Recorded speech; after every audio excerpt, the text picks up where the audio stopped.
You picked two good topics today. Well, I appreciate that. Yeah, this is kind of things that popped up while we were doing Caddy Choi's. She was leading the diploma program on selected sutras in Chinese Buddhism, and I'm really new to the Mahayana stuff. Haven't really studied much of it at all. So it was a lot of information for me, and I haven't even read much of the core sutras. That were talked about in there. So.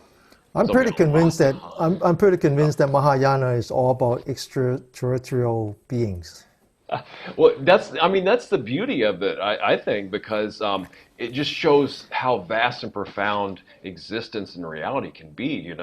And, I run with a lot of different metaphysical circles too, so I'm versed in a lot of that stuff. So it's translating between different systems of metaphysics as well too, while keeping in mind, the simile of the arrow, right?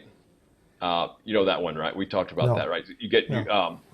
the guy gets shot with an arrow, but before he wants it pulled out, he wants to know what is the arrowhead made of? Who fletched the shaft of the arrow? What Yeah, bird did the feathers come from? yeah, He yeah. wants to know all this stuff, but by the time he figures all that out, he's dead from the arrow. So Right. that's what I think the Buddha's metaphor was for the metaphysics, Let's right? stop the So blood it's from like, but flowing yeah, first. Yeah. you need to know exactly what you need to know for the suffering. That's why he only taught suffering. Then again, the parable of the leaves. Well, where did he get that knowledge from? He obviously had a ton of that knowledge beforehand, right? He said, what's more numerous, the leaves in my hand or the leaves in the forest? The leaves in his hand. Well, that's what he only taught. But he My, had, my problem my problem with all that discussion is that I came from academia. I taught oh, university for 9 years, so you got to I deprogram a understand lot. why you need to talk about when you talk about arithmetic, algebra, geometry, calculus, and then finally to general relativity. I understand all that conversations, how one is related to another. That before we can talk about general relativity, maybe we should just start with arithmetic. You know, and then of course halfway through arithmetic, some smart kid would say, "Well, what is this all about?" So I understand all that. I just think that I, I, I see it from both sides. And this discussion of Hīnayāna is exactly that. Is exactly that. It's so you're looking at it. It's really the parable of the blind touching, feeling the elephant, and each one describing the elephant. Oh yeah, classic. Yes. So you have these two cam that talks about the big vehicle and the little vehicle, except that the guy who you refer to as little vehicle, he says, well, we don't know what you're talking about. We were here 300 years before you guys. So you must be talking about him. You know how that works, right? When you get in an argument and people are putting you down, you say, well, no, you can't be talking about me.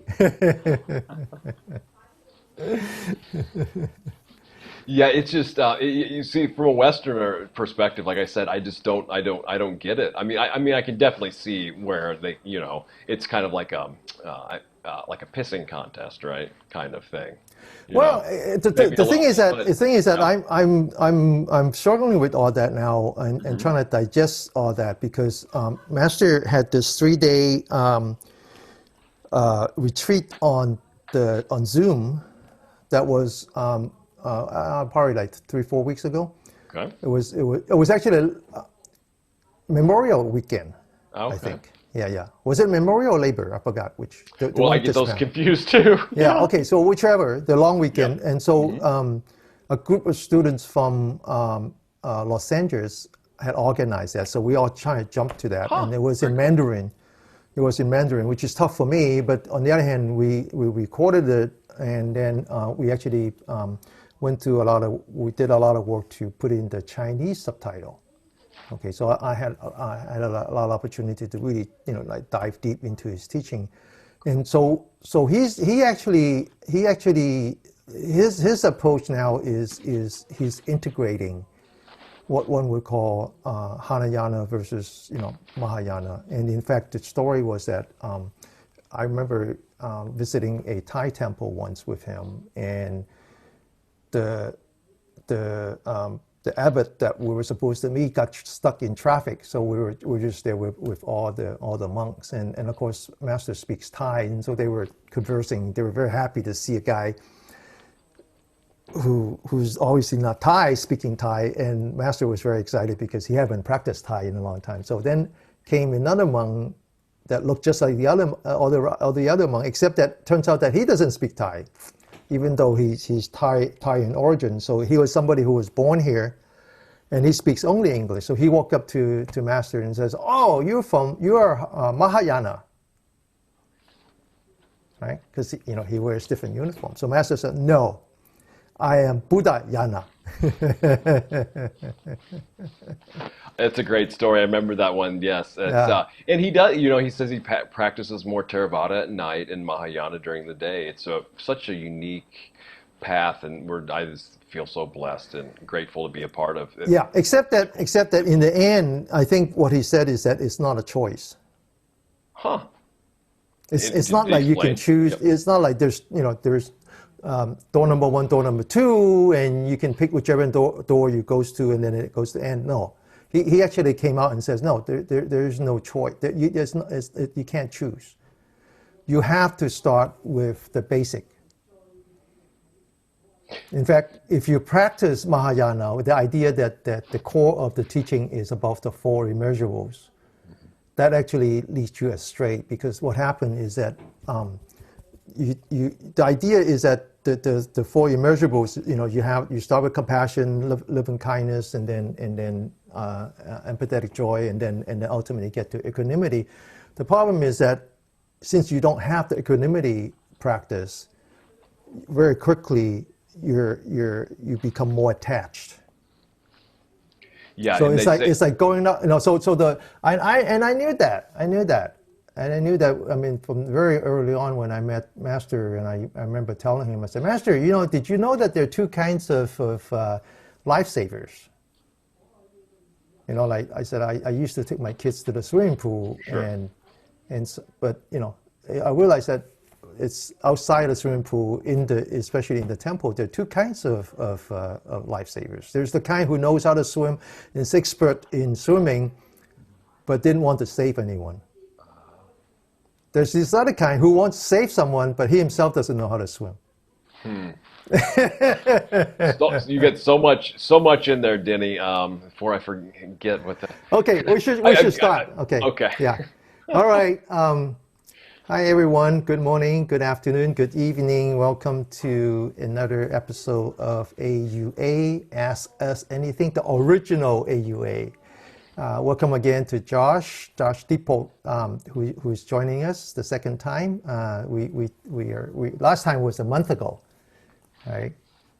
Good afternoon, Josh. How are you? Hey, Denny. What's going on? And congratulations on all the interviews you've done so far. So I'm glad I could play a small part in possibly some inspiration of what you've been doing with all the interviews and whatnot. And yeah, your continued dedication to Dhamma, Buddha Dhamma, and especially the daily practice you continue to do on Zoom. So you probably see that in the show notes. Yeah. So we're doing our best. It's like I said last time, is that the pandemic, which continues. It will only get worse as the months to come. And it's what I said about marriage. It doesn't get better. It just you get more used to it. So the pandemic gets worse, but we get more used to it. So you brought with you a bunch of questions. So why don't you pick one? And how about we pick the easy one? What does Master Jiru stands for? That's probably one of the most pressing ones anyway, and most unique and specific that you'll probably not get anywhere else, right? So yeah, what does Jiru mean? Okay, so the full name is Sikh Jiru, right? So all the Chinese tradition is such that when a person becomes a monastic, whether he's a monk or a nun, he has to what's the word? Give up or Renounce. Renounce, and when he actually So a lot of people think that becoming a monk just means that you renounce your family life, right? And where in fact that's the last thing you renounce. So there's actually 3 steps. You renounce all your dukkha, all your defilements, all your hindrances. At least you declare a path to that. The second thing you renounce, and this is the part that perhaps is least talked about in the Western world of Buddhism, is that you actually have to renounce samsara. You actually have to renounce reincarnation.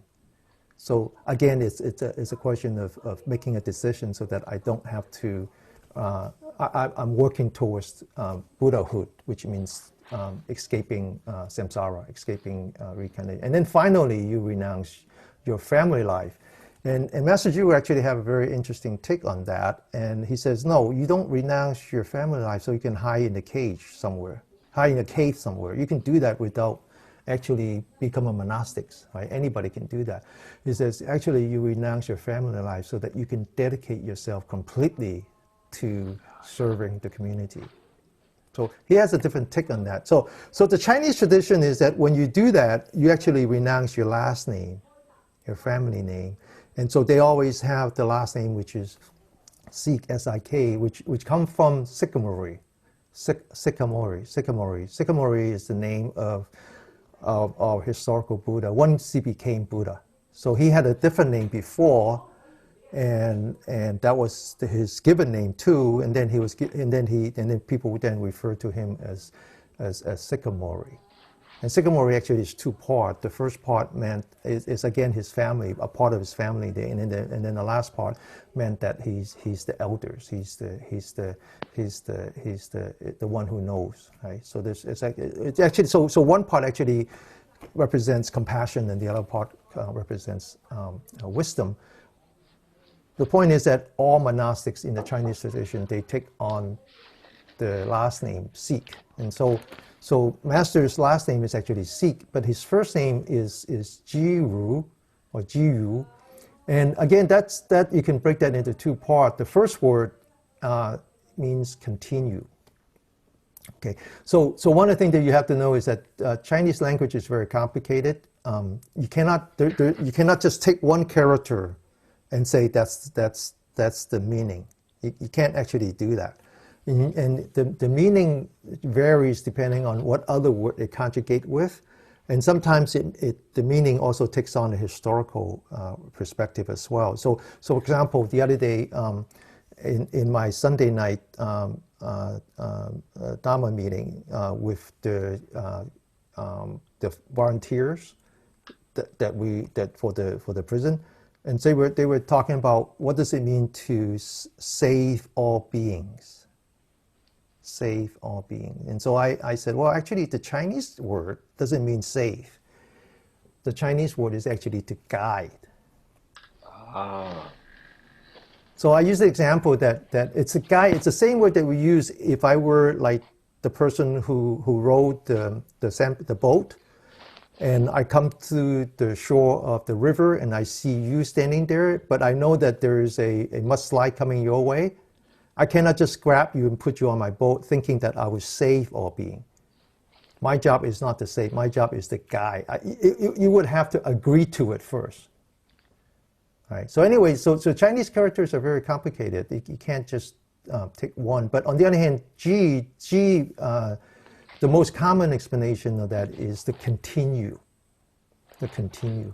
Now, but keep in mind that is the same among all of Master's Dharma brothers. So the Chinese name always is, most likely is 2 characters. The first one is common for people who are of the same generation. So knowing that, you know what generation they are and who is possibly their master. Okay, so this is true even among us. So like I have 2 younger brothers, we all share the same first characters. Okay, now the second character, again, is very complicated. It could mean a bunch of things, but since we're among friends, so it's the same word that appear in one of the 10 epithets for Buddha.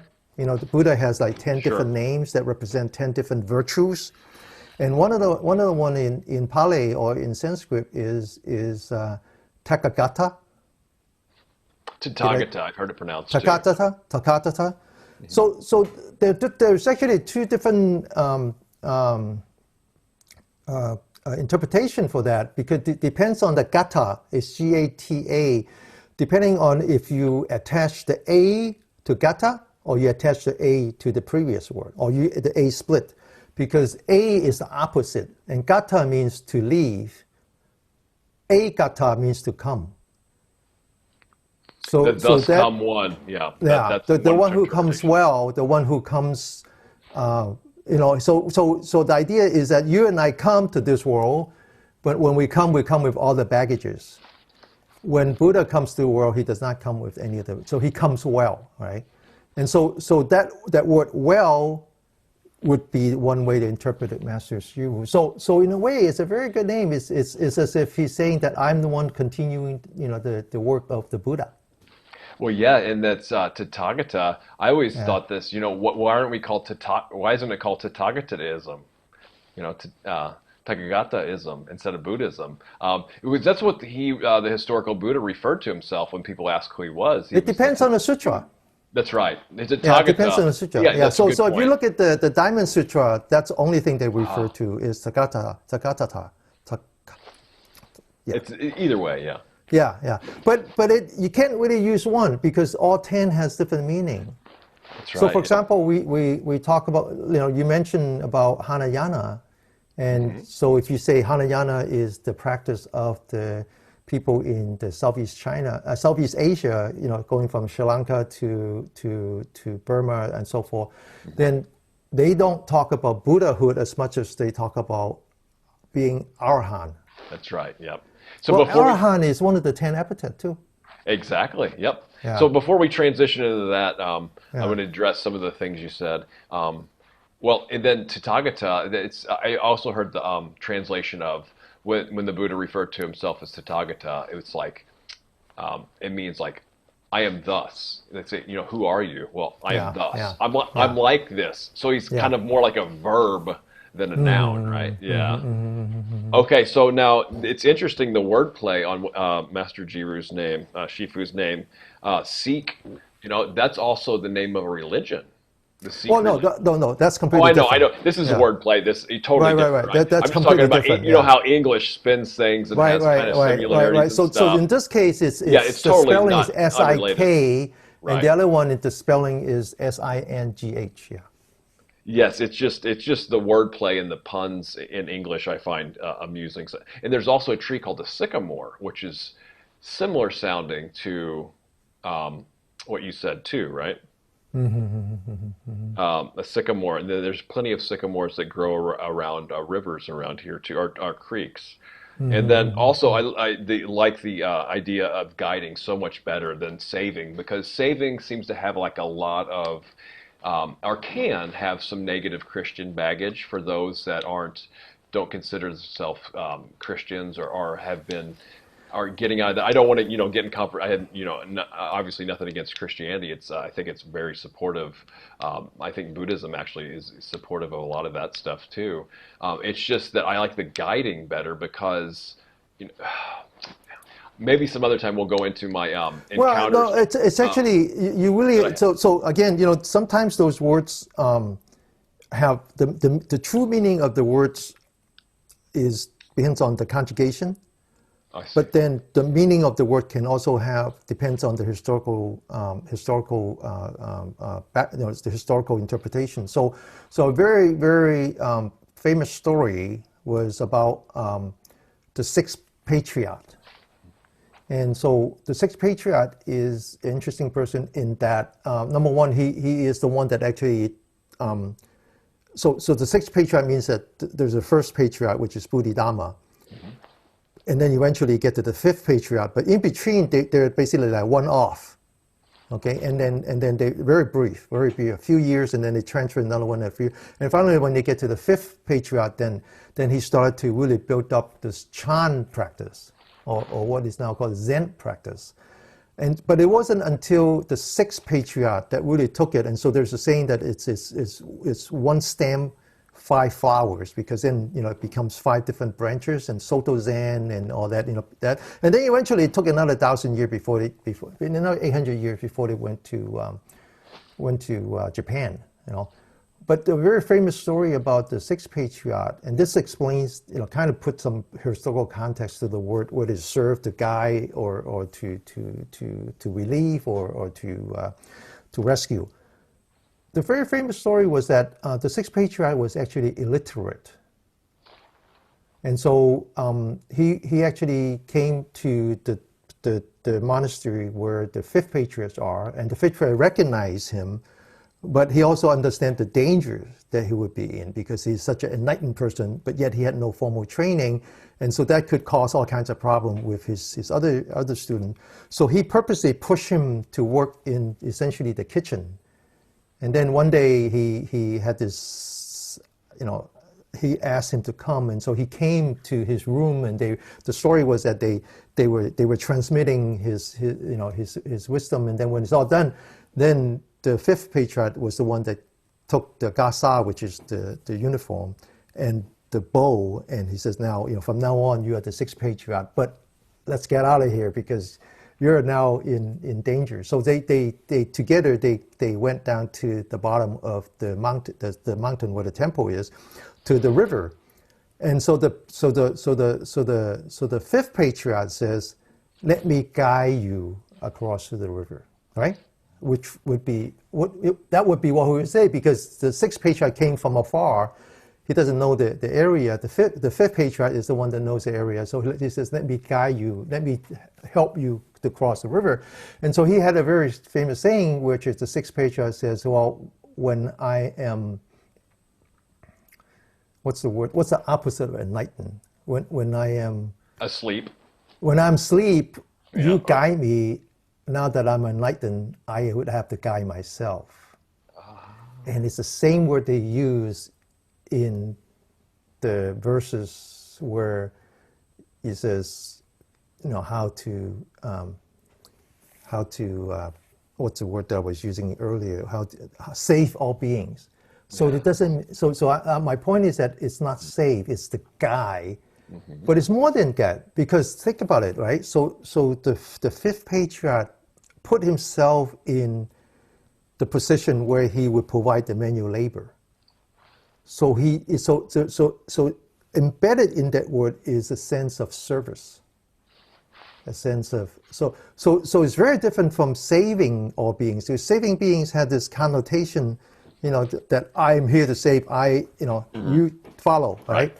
Yeah. So in this case, it's more like, if you want to guide me, you would come from the angle that says, Denny, I'm very humble. I would want to provide that service to you. I know the way. I'm not the expert, but I know the way. And if you're willing, come with me, and together we'll go across. Something like that. See, this is a great point that needs to be addressed. And I've got, I'll eventually get to a blog post where I have all these different questions about Arhat versus, or not versus, well, maybe, but Arhat and Bodhisattva, you know, and how they complement, but also how the questions I have about them, since I'm new to this. But this is a key point for me, because, you know, how do we help others without stepping on their journey? You know what I mean? Because one of the perfect way. What you just described is Josh, but that's a very, very important point, because the Buddhist teaching prevent us from knocking on doors. That's a good metaphor. We can't just come to your house, knock on your doors, and say, hey, what do you think? We can't. And keep in mind that all sutras are basically a record of the dialogue between the historical Buddha and his disciple. It's always ask and answer, right? You notice that all the sutras, discourse, there's a discourse. Yes. There's somebody in there who says, Master, what do you think?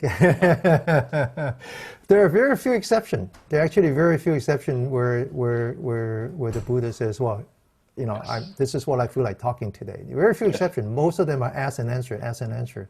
Very unique teaching style too, because And then he redefined a lot of terminology of his day Yeah. too. Yep. Now, one of the questions you asked, one of the questions you suggest, one of the point of discussion suggests is this whole thing about karma. Oh yeah. So That this it was idea so of let me set this up just a little bit. yeah, It was such a popular topic in the classes yeah, I'm taking. Everybody's yeah, so fascinated by it, and the Western interpretation of it is obviously very misguided in popular culture anyway. yeah. So So yes, so so a the literal. Let's start with a literal translation of the word, which I've yeah. heard means action. Let's do that, but let Okay. me just kind of use that to finish off the discussions that Sure. we have Transition. Yes. about guiding. So, in fact, it's the idea that we shouldn't teach unless the person is ready for the teaching goes so deep that because later on we talk about karma. Karma, the idea is that you have your own karma and I have mine. And so for me to jump into your face and says, here is, I actually would perturb your karma. Actually, I might actually delay your path because now all of a sudden, because of my interjection, you have this aversion to the teaching. Then, instead of going, on your own, you would have like a straight way, and now you detour, and that would be my fault. Okay. So sorry for interrupting you. No, it's perfect. Yep. So we have two important topics. I'm not sure we can do all that today, but one has to do with karma and one has to do with Hīnayāna. And you mentioned that maybe karma should be a more urgent topic. You think? Yes, because I think even the Dalai Lama said that if I'm getting this right, that's something that he wanted Westerners to kind of really understand and comprehend. And I just think it's such a misunderstood or misrepresented in Western culture, especially in popular culture. The common, misinterpretation is, oh, that's their karma, right? Oh, it's karma, which basically means it's like a punishment system for doing something bad. I mean, that is the horrible, oversimplified misunderstanding of it in popular culture in the West, and that I feel that needs to be rectified. The thing is that it's so, like I was saying, it's a vast and profound teaching, but it can also be quite simple with cause and effect. But actually, I'm not very schooled on this. I want to have you give what you did in the show notes is a great rundown and give that. And then maybe I can talk, the one that I feel more comfortable about talking about this part is intent that's involved in karma. But why don't you just give a whole, like a rundown overview, whatever you feel is important. And then, I brought up, it's actually one of the imponderables, which is, if you start looking into every single detail and investigating all of it, there's a chance, the Buddha said, that you could go mad doing so. Although there's also some very straightforward teachings listing different types of karma that we can study. So my question was basically, how do we, how do we understand it first, and then how do we study what we can, safely. Basically, that was the question. Yeah, I think that understanding karma is probably the most important discussion one can have with regard to Buddha's teaching. So I think I always like to go back to history, and I always like to go back to the time and what was the historical context. This is true if I want to study Buddha's teaching, or it's true if I want to study Jesus' teaching. So in Jesus' case, it's he's a Jew, and he was basically born in a colony, and the colony was the colonialists are the Romans, and so there was a lot of social injustice between the conqueror, who were the Romans, and then the people who were actually the administrators, which are the Jews, and then also the people. And so rather than just like look at the Bible, and I always question who wrote the Bible, as much as I question who wrote the Sutra, I would rather go back to the historic history, because at least that I understand the history, and I can see, well, forget, Jesus as the Son of God, put that aside, yes or no, I don't care, that doesn't matter. But what was he trying to do? What did he see with his eye, and what was he trying to do given his intellect?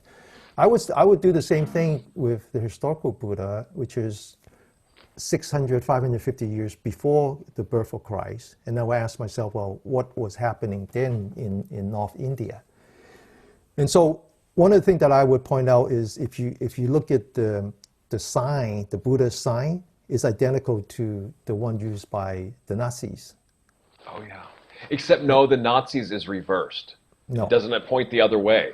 That's what people try to say is that one is one and one. No, but if you visit enough temple, you will realize that we use it both directions. But of course, we make the distinction just because we don't, because otherwise. Okay. But on the other hand, we have to accept that. And so for, I mean, now we don't have the Olympics this year, but had we had the Olympics this year, one of the big things in Japan is that they have to take down all those signs. It causes problem with people. I haven't followed that, but maybe I can look at that later. In fact, I think like if you look at some of the Buddha statue in Maba, Master Ju actually went to great length to never have that symbol. Huh. Well, it's so unfortunate because, a lot of times people in power that are negative, they'll invert a symbol or they'll co-opt a symbol and completely pervert it and invert it too. Yeah, but putting that aside, the question is that why the symbol? Well, what I've heard is it's a sun symbol, which is, I don't know. I'm sure there's all kinds of different things, but that's I don't know. It's a short answer. Because it's the same symbol because Hitler and Buddha share the same heritage. Oh, the Aryans? They're both Aryans. Okay. And so Buddha was born 600 years before Christ, and about 1,000 years before that, maybe more, maybe a few thousand years before that, was one migration of the Aryans. The migration of the Aryans. So you will notice that in India, you have different shades of skin. You have the lighter and the darker. This is true in Iran and in Egypt. Okay. A lot of the conquerors came with the Aryans, and so the question is that why was that so easy for them to conquer? Well, because they have advances in methodology that even today we don't understand. Yes. Okay, and so, but in any case, they worship Brahman, and so when we talk about atheists versus polyatheists versus monoatheists, we talk a great deal about the Abraham religion, which consists of Catholics, Protestants, and the Muslims and so forth, because their common ancestor is Abraham. That we call that the monotheists, that there's only one God. Yep. But the Aryans have only one God too, and that's the Brahman, Brahman king, the Mahabrahman, right? So the Aryans came to India, the Indian continent, and the original Indians were much darker skinned. In fact, they share the same DNA as the native, the people in Australia, because once upon a time, India and Australia were one, and so the people there have the same DNA, right? So you have this stratification of people, conquerors, and so forth. So eventually they set up this caste system. And the caste system was such that the people on the very top were the people who can have a dialogue with their God, which in this case is Brahman. No different than the Jewish. No different. Then you have the royalties. And then you have class. Yeah. And then you have the merchants. The merchants and so forth and so on. And then you have like the lower class. Now, keep in mind that all four are still Aryans. So there's a misunderstanding thinking that the natives are the lowest. No, the natives don't even count. They're below the four. Okay. So to a point where if one of the lower one, if they want to buy a food, they would have a dish where they drop the money into the dish, and then they would throw the food on the floor. They won't touch them. So that's why it's called untouchable. Now, the idea of karma starts there. The idea of karma actually starts there. And the idea of karma is that if I am of the upper caste, my karma would be that I will come back as the upper caste. That's my karma. And then if your karma is in the lower caste, then your karma would be such that you will come back as that. Okay? So when you say that there's a misunderstanding of karma, I wouldn't say that it's a misunderstanding. I would say that it was the original understanding. And if that's your understanding, that you haven't learned anything from Buddha. What Buddha did was he said, no, that can't be the case. And so he was actually a social revolutionary. He was basically trying to undo the justice, which was very deep. But what he did was that he wasn't trying to overthrow anyone. He was trying to put a rug under them, which is that if you think that karma meant that, no, karma does not mean that. Okay, so what does karma mean in the Buddha's teaching? So he then talks about this dependent origination, right? So that's a little too deep, but let me give you a much simpler example. If you go out to your garden and you want to plant tomato, you have to start with the tomato seed. If you didn't have the tomato seed, you would never have tomato. Okay? So you plant the tomato seeds, and then now you have tomato. Well, guess what? The tomato have seeds. So it never ends. Okay? Once you plant the seed, it doesn't end. It just goes from there. But more important than that, in order for that seed to become a fruit, you have to have the condition. Condition means that, oh, I actually have to plant it first, and if I plant it on cement, it will never grow. So I have to find a soil.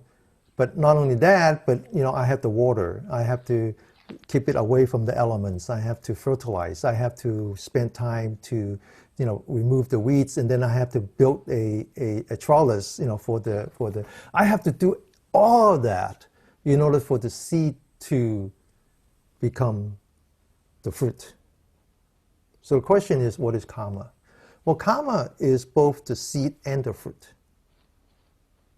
Because karma is one of the 8 consciousness that makes up of our existence. Okay, so you can talk about our existence in terms of the 8 consciousness, or you can talk about in terms of the 5 skandhas. They're actually the same. It's just different ways of classifying. So what does it mean when you classify it as 5 skandhas? Well, there's the form, and then there's everything else, right? So the form includes everything that is physical: our eyes, our nose, our tongue, our ear, our skin, and our brain, right? And our brain.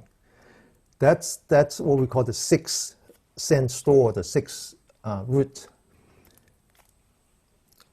The consciousness is the electricity that was generated by these organs.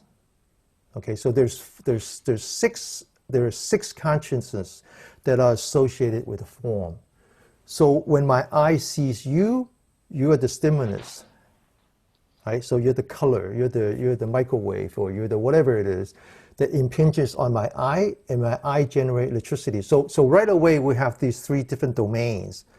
There is the physics, there's the physiology, and then there's the neurology. So the 6 of the consciousness has to do with neurology. The eye consciousness, the nose, so the eye would be sight, the nose would be smell, the tongue would be taste, the body would be touch, and then finally it goes into the brain. The brain generates what we call the mental action, the mental volition, right? So if I want to beat somebody up, it starts with that before I actually make it into a physical action. There's a mental action, right? So that accounts for the 6 consciousness. Now, each of the consciousness can be both a seed or a fruit. It's the fruit when the eye interacts with the outside world, right? In this case, the cause and the effect is such that the eye consciousness is the fruit, is the effect. However, when the eye, the ear, the nose collects all the data and it feeds it into the last organ, which is the brain, they're now the seed. They're now the seed, which then causes the final mental action, which is the fruit. So cause and effect, right? Cause and effect. So what happened then? What happened then? Well, there's the 7 consciousness and the 8 consciousness. So today we want to talk about 8 consciousness, which is the karma. So what is karma? It depends on what you want to talk about. Is it a seed or is it a fruit? So what does it mean? Well, first of all, go back to neurology. Neurology, meaning that consciousness is electrical. Okay? So the universe is all about electricity. However, we also know that when you have electricity, you have magnetism. It's physics. You cannot have electricity without magnetism. So if I think that this is a piece of wire, and that's why we do like Qigong and all the things that like I Ching Ching and meditation, all that, is actually playing with electricity and magnetism, because when we have blood flow, it's electricity, it generates magnetic field, and then the magnetic field can couple into a different part of the body and causes, you know, a lot of phenomena that we can only witness when we're in meditation. But in any case, when you have a thought, the thought is electrical. It generates magnetic field. And when you generate magnetic field, it leaves a memory. It leaves a memory. So karma in this case is just a memory. So for all the mental action that we have, it leaves behind a memory. Now before we go on, this is actually very scientific. So what is that movie called? The name just escapes me. Talked about time travel. There was that movie talked about time travel. Oh, there's a lot of Hollywood movies about time travel. Yeah. The one I'm thinking of.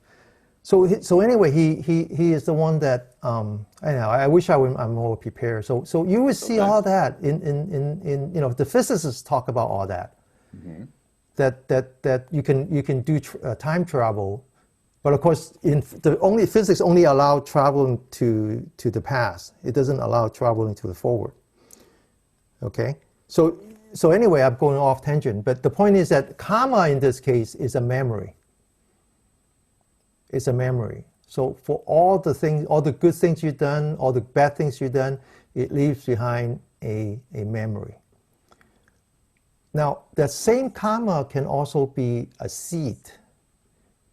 Because every time you have a mental action, the external stimulants are from the eyes, the nose, the ear, but there's also an internal stimulant, which is the karma. For the same reason that when you generate electricity leaves behind magnetism, then the next time when you want to generate electricity, you actually need magnet. You can't generate electricity without magnetism. You cannot, the two goes together. Sure. Electricity generates magnetism, which is a memory, okay, meaning that something gets magnetized. Right. And it's that magnetizations that allows you to generate electricity. Now I'm going to throw you a curveball, and we're talking all about mental activities, specifically thought. Yeah, all electrical. All electricity. So when we quiet the mind, or let's just say, like maybe a mind of an arhat, that what I hear is they can still think, but they only think if they want to think. So there's other forces too in physics. So with outside the mental sphere, you have like vibrational energy instead of as opposed to electrical, chemical, magnetic, and frequency stuff. You have vibrational, and then you also have radiation, right? So these are other types of energy that I won't go into some of the metaphysics that people say about electromagnetism versus other types of energy, and what's supposed to be more natural and whatnot. But that's a whole other thing. Another curveball would be these drugs that they give to people in surgery, or these medical drugs that will help them forget certain procedures. Yeah, but none of that has to do with the mind. None of that has to do with the mind. So we're actually confusing what mind is. So when Buddhists talk about mind, they talk about beyond material. That's another thing I was going to ask about. Yeah, but when the psychiatrists talk about mind, and when you talk about how you can induce, they're talking about the brain. Right. And that's just a physical manifestation. But now you did say that it was linked to what was it? Well, the question I have, the formless realm, because didn't you say that consciousness was dependent on a brain? So if you have a formless realm, there's still consciousness involved in the Oh formless yeah, realm. This is absolutely. kind of off the deep end, and we're not really No, no, no, qualified no, to no, talk no, about no, this, no. but But yeah. we want to talk about that. We want to talk about that. But Okay. before we talk about that, we need to address the issue, which is the sort of the common discussion, the common understanding of karma. Because the one of the Yes, things human people karma. would say is that, hey, it's in your karma. That's what do you want? It's in a karma. So we have to. This is really important Yes. because what is Buddha's teaching? Buddha's teaching is this: in that you are your own. You're the only one who can control your own destiny. Okay. What that means is that for everything that happens, you need a condition.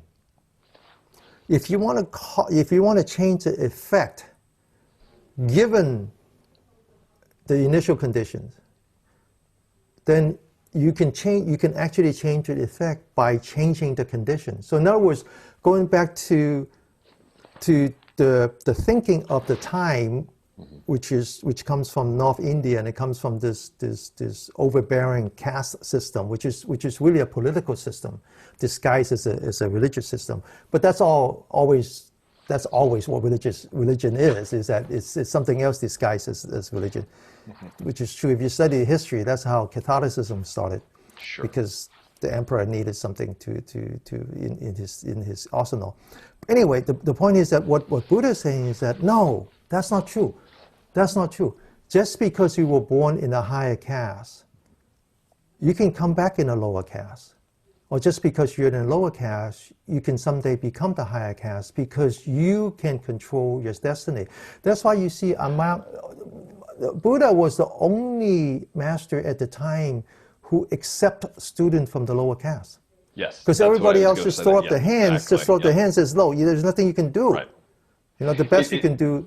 Yeah. That's why I like the definition action, because what we think, speak, and act matters. It has a potential outcome, maybe not immediately, but fruit down the road. So Yeah. if we can, and that's where we really have a huge choice, is how we frame a situation, how we view it, right? The first of the Eightfold Noble Path, and then how we respond to it.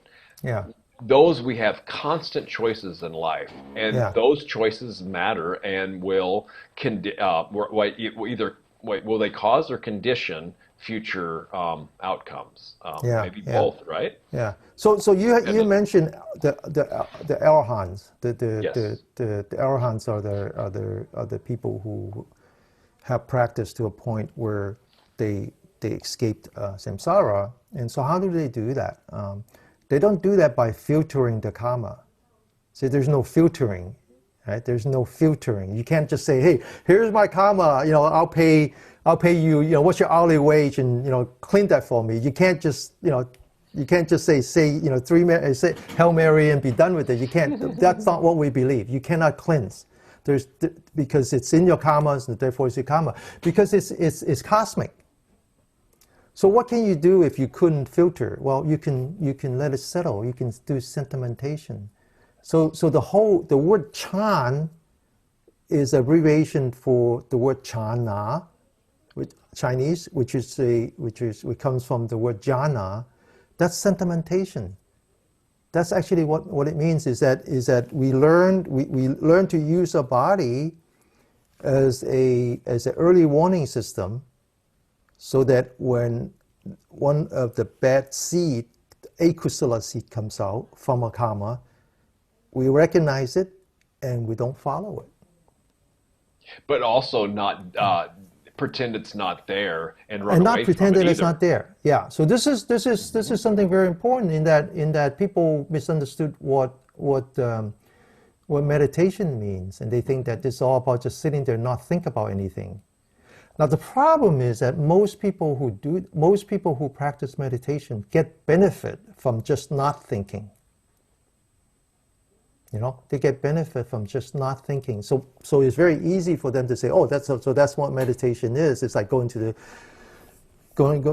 a tank where you're deprived of your sensation. You know, they think that's meditation. In fact, meditation is not that at all. Meditation has that calming effect, slowing down, but fully aware of your surrounding. Fully aware of your surrounding. Not only does the mind quiet, yeah, but we actually get the capacity for, you know, a greater expanded awareness increases as well. So I want to make sure that if there's anybody out there who's listening, and karma, the sort of the misunderstanding of karma, or what we call misunderstanding, or the kind of that's the original definition of karma. Buddha came along and redefined that, and rather than saying that karma is like the conditions, unchangeable conditions, that no matter what you do, that's who you became. No, it's not that. Karma is the initial condition, okay? But you can change the outcome by changing the boundary condition. Okay? By changing the what condition? Well, in engineering, we call it boundary.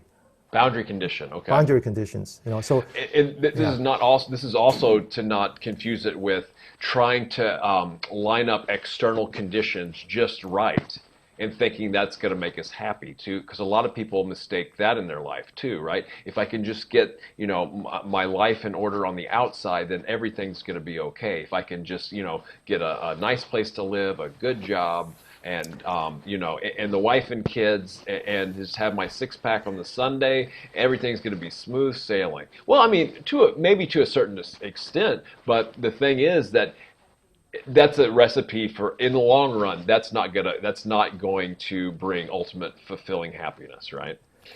Well, I wouldn't go as far as saying that right? that money doesn't buy you happiness. Okay, so I'm not that person. So I was asked that question one time. Yeah. Right? You know, what makes you happy, poor or rich? And I said I've been both. I've been very, very poor. I've been very, very rich. So I can tell you the difference. But I said, before I explain the difference, I said that is again another fundamental teaching from Buddha, because if you go back to what we call 5 skandhas are empty, this is another thing that is misunderstood. Maybe we can talk about that in the future. But very briefly, in this case, emptiness doesn't mean emptiness. Empty in this case is empty of something. In other words, everything can be changed, right? Because it's empty of rules and regulations, right? So it's a person who kills someone can still become a good person. A person who's always been following the rule, you know, exemplary person in the society can one day make a mistake and become a murderer. Anything can happen. It all has to do with the condition. And so for me, 5 skandhas are empty is the ultimate freedom. But what does freedom mean? Freedom means choice. If you don't have, if I'm not giving you choice, there is no freedom. I can choose, and that's a freedom. So the question is, what is freedom in material sense? Well, material sense means that you now have resources, and then you can choose to do this, or you can choose to do that, right? So it's very hard for a poor person to choose his material, okay? But on the other hand, that freedom could be in the spiritual level. Yes, freedom from. Yeah. So, but the problem is that we can't really choose. We don't know how to choose. We don't have the tool.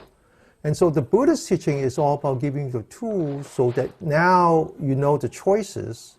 Because if you didn't know the choices, there's nothing to choose from. And even if you know the choices, but you didn't have the skill, the training to choose, then there's nothing you can do. Then it's as if you didn't have any choice. Discernment, so, yes. Yeah, so Buddhist teaching, it's all about choice. It's all about freedom. It's just that we take it from the material level to more of a spiritual level. So now going back to the question is that what buys you happiness? So I was asked that question, and you know, do you find yourself being a happy person when you're poor, or being a happy person when you're rich? And I said, wait a minute, you know, I've been both. But let me tell you this. I said this all comes down to a choice. If you're poor, you can choose to be happy. But if you're rich, you can choose to be miserable. Okay? Well, yeah, basic needs are covered. Everybody has to have basic needs covered, right? Yeah, because if you don't have your basic needs, it's a Yes, miserable life. exactly. And then a Yeah. lot of times, no matter how much you have, people always want more, you know? You could have very little money and there's people, not necessarily, not everybody, but I mean, even super rich people, they don't have enough, right? Yeah, But I mean, pretty much everybody agrees that we can't really do much spiritually if your basic needs aren't covered, you know? that's right. That's Yep. right. That's right. I just wanted to go into or just rattle off some of the how profound this karma stuff is. Like it's got 6 causes: acting causes, simultaneously arising causes, congruent causes, equal status clauses, causes, not clauses, ripening cause. So all these are stuff that people can look up later. And then there's 4 conditions: causal conditions, immediately preceding conditions, focal conditions, dominating conditions, and then lastly the 5 type of results: ripened results, results that correspond to their cause, dominating results, man-made results, results that are states of being parted. So all those are teachings that were given, but I mean, it goes way, way, way beyond all that stuff. And also, not everything is karma either. There's other forces in the world that we studied about that I can't really speak to because I'm not that well versed. But not everything that we see that happens in life is a karmic effect or a karmic a seed or a fruit, right? So there's other forces at play as well, right? Now, the other thing when I was looking into this, the Jainist religion, which is one I know hardly anything about, they have a huge long list of all this detailed teachings on karma, and it's interesting. Historical Buddha's interactions with that religion and the founder of that. What was it? Okay, so the other thing I wanted to ask, going way back to the beginning of this, the Aryans. So where did the Aryans come from that came into India? Where did they come from? I don't know exactly because I know that it's not it's in the north. It's in the north. Probably what we would refer to today as the middle of Europe, which would be not exactly Russia, but not exactly Germany. Eastern Europe, then. Eastern Europe, kind of in that area. That area. I would probably think maybe part of it is it's a cold, very, very so again the migration was the result of climate disasters, and it's just that it was the reverse at that time. It was not the warming but the cooling down of the planet. So where they live becomes uninhabitable, and so they have to move away. Yeah. One of the other things I found fascinating when we were studying this is, how in the Buddhist time, historically, it goes back to, well, today it's Hinduism. Before that, it was the Vedas, stuff based on the Vedas. And then where did the Vedas come from? Well, if I'm getting this right, it came from from Iran and Persia area, which was influenced by Zoroastrianism, and that's something I haven't studied either. And I haven't even. If you just keep going back and back and back, and I think that's pretty a mystical religion, isn't? I don't know anything really about Zoroastrianism, but I just thought I'm always interested in the origin of things and tracing back as far. Well, when you go back far enough, you realize that one thing that they all have in common, including the traditional Abrahamic religion, is that they're all vegetarians.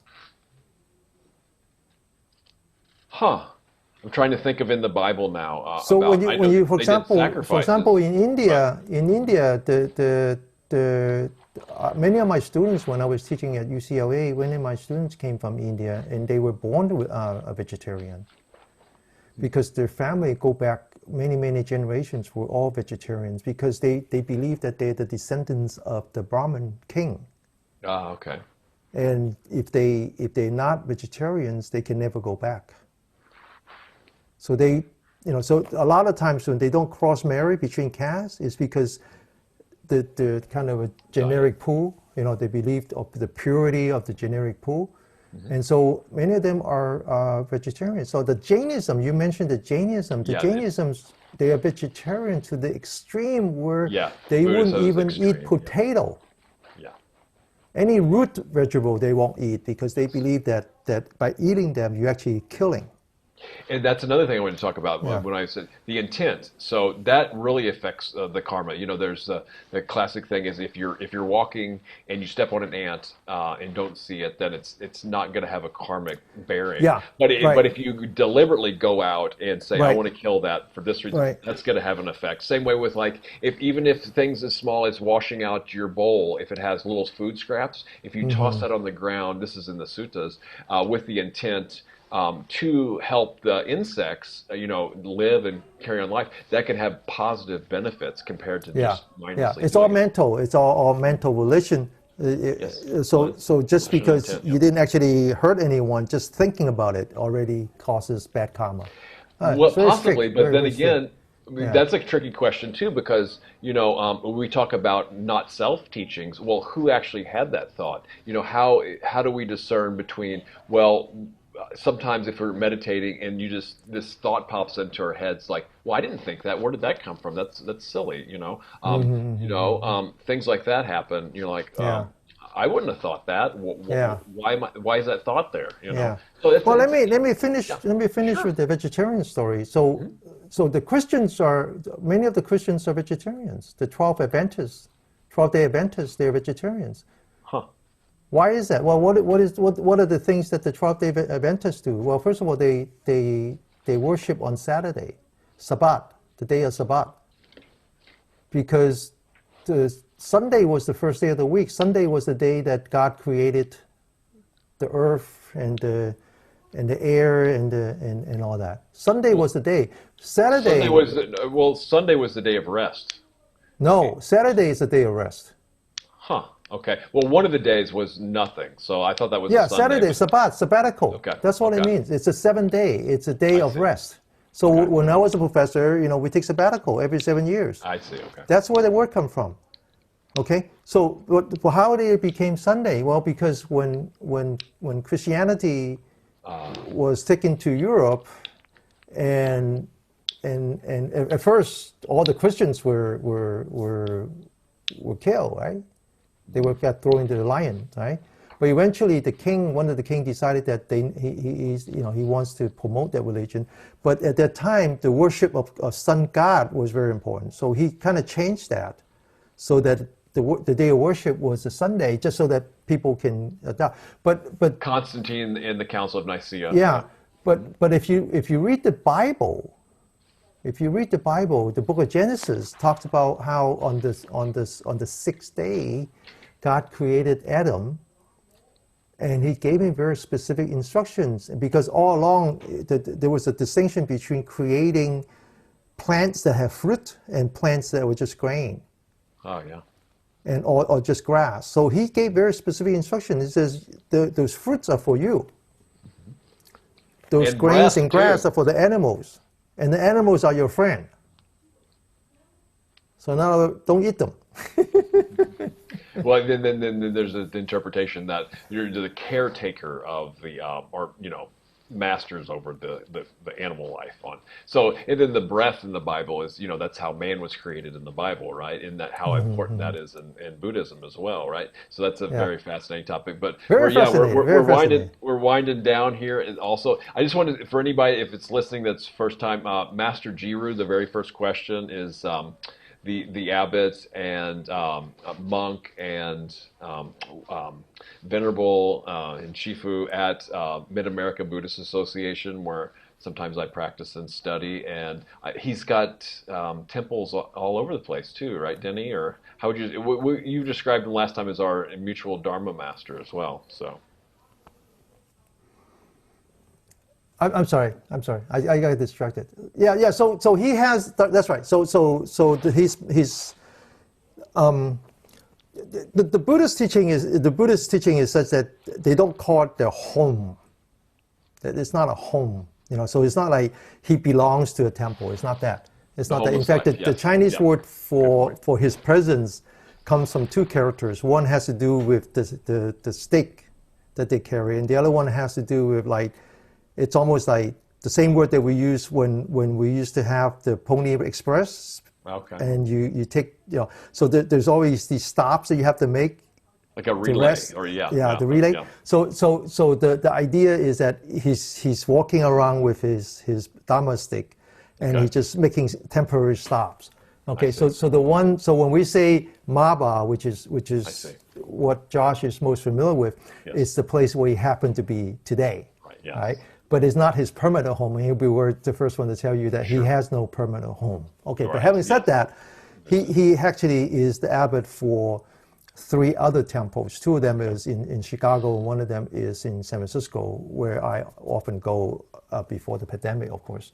But then he regularly teaches in 4 other temples. So I see. So Taiwan is one of them, and Taiwan, Texas, China, Malaysia, various places. He traveled. He used to travel. I would tell you back the days when he traveled. I would say this. I would say he spent 1/3 of his time in St. Louis.